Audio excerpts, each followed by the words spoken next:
Alright, what is going on, everybody? Got a new review for you.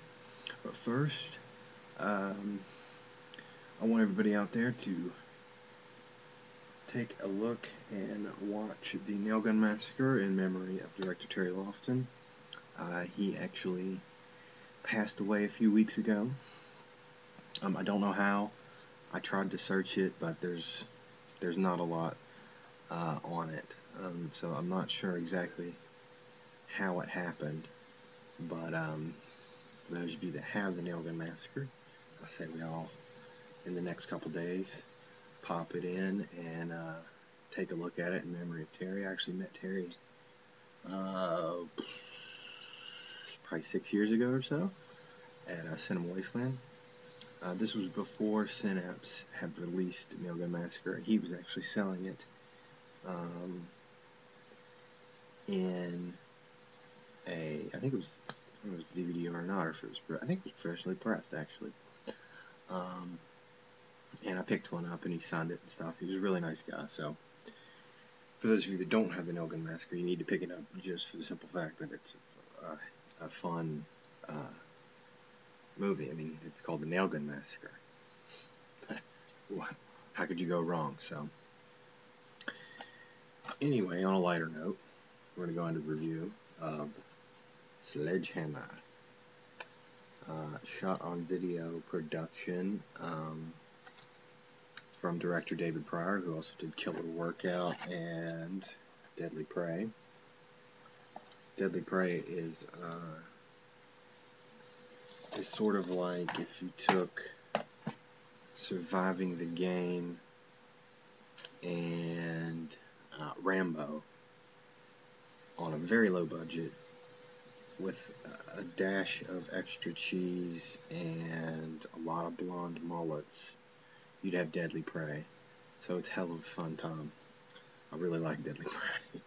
It's hilarious. But anyway, Sledgehammer. This is from Intervision Picture Corp, who is obviously embracing, if you can tell, just by the way that the cover is, they're certainly embracing the VHS feel.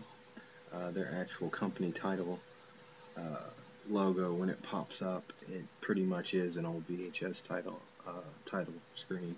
And I'm not talking about just the font and graphics. I mean, it looks like it's a VHS. They've made it look that way. The music is very 80s old school home video style. So I'm very interested in this new company. Seems like they have their heart set in the right place. So basically what we got going on in Sledgehammer is this is again a shot on tape, shot on video feature. It is about in the beginning, two lovers, we'll say, go out to a country house. Now, the female has left her husband, and she's going out to meet her lover at this country home somewhere in California to, I guess, run away with or spend the rest of her life with. I'm not sure. They don't really explain that. But she has her 8-year-old son with her. Now, she wants to spend this first night getting freaky with her lover. You know what I mean? But the kid's there, so she needs to put him to bed. So she, draws him a bath, gets him some warm milk. Wait, no, that's not right. She throws him in a closet, locks him in there, and tells him to shut the fuck up for the rest of the night. That's what it was. Sorry, I had it mixed up there. And once the kid is securely confined to his closet space, she goes downstairs to have her night of passion with her lover. But someone with a sledgehammer interrupts and ruins their night. They both end up dead. Cut to 10 years later. A van full of partiers, 20-somethings, come up to the country home to have a weekend of fun with lots of alcohol and, well, that's about it. Lots of alcohol. Ted Pryor, who is David Pryor's brother, who's the star of the movie, who is this guy right here, and yes, that's exactly what he looks like, is going to play a prank on everybody, him and his friend. So he knows the story of the home, and he decides that he wants to do a seance as his buddy goes upstairs and sets up the prank. Well, unbeknownst to him and everyone else, he actually does awaken something in the home, and people start dying. I found it to be quite fun, and I'm not a big fan of shot-on-video movies, but as those go, this is certainly one of the best. Its acting is above what you would expect in a shot-on-video film. Ted Pryor's pretty good in it. He was also good in Deadly Prey. And everybody else is actually, I mean, you know, it's not, again, Academy Award winning or anything, but for what it is, it's better than what you would expect.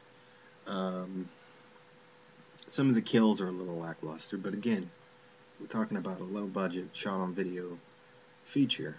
You know, you gotta watch it with that in mind. There is a lot of slow-mo stuff that is effective later in the movie, but in the beginning, there's a few things that are slow-mo that I think are a little tedious. There's a scene with Ted Pryor and his girlfriend, and they're walking through a field, and he's, you know, messing with her a little bit, you know, putting a beer can on her head, and ha ha ha, and it's all in slow-mo, and it lasts for like a minute and a half with this terribly cheesy music behind it. That got a little tedious, but later on they use it a lot more effectively with some of the kills and stuff. The soundtrack is fantastic, and probably the most effective part of the entire film. It's not your typical soundtrack, it's more of like it's more of an auditory rape of your senses. I mean, it's very disorienting. It's a lot of just strange sounds and synthesizer stuff. Actually, the beginning of the DVD, there is a suggestion to turn your bass on your sound system all the way up. I didn't do that, but I could see where that would be quite effective. A lot of things are left up to you to kind of, they don't explain away a lot of stuff, which I like that in my horror films.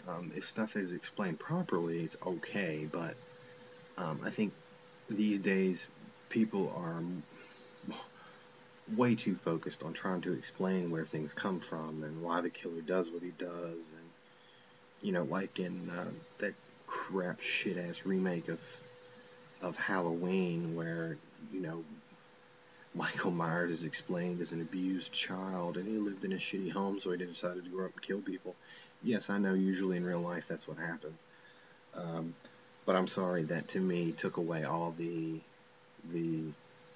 things about Michael Myers that made him frightening. It was much more frightening when he just killed people because he was fucking evil.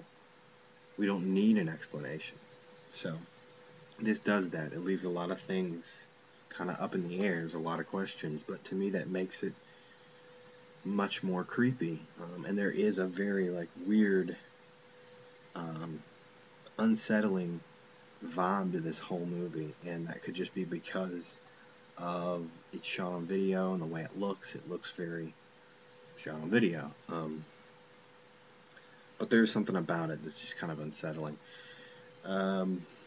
So, as shot on video features go, I would say definitely check this out. Even if you're not a fan, I would say check it out. It's definitely an oddity, something very cool to have in your collection. As extras go, there's a commentary with David Pryor and I don't remember the guy's name, the moderator. He called himself the Sledgehammer superfan. That's not so. That one's not so much of a commentary as it is a Q&A over the movie. It sounded as if the moderator was actually watching the film and had David Pryor on the phone and was just asking him questions over the film. Not so much of a commentary. The second one I actually didn't listen to. It's with Bleeding Skull creators Joseph Zimba and Dan Budnick. I didn't listen to that one. a featurette called Hammer Time featuring Destroy All Movies author, and I'm pretty sure he's a programmer at the Alamo Drafthouse in Austin, Zach Carlson. He just talks about first seeing the movie and talks about what he likes about the film. And Sledgehammer Land, featurette with Cinefamily programmers Hadrian Belove and Tom Fitzgerald. They basically, it's just them talking about their first experience with Sledgehammer, which was a screening they did right after a huge Halloween party, which is kind of interesting to listen to. And a interview with director David Pryor. Also has some trailers on there for future Intervision Picture Corp releases, Things, A Night to Dismember, and Secret Life, Jeffrey Dahmer, which I'm very excited about, and there will be a review for. So, Sledgehammer, shot on video, good stuff. I say check it out even if you're not into shot on video stuff, just because it's an odd film. So, stick around. Tomorrow I should have the Murder Loves Killers 2 review, so we'll see you then.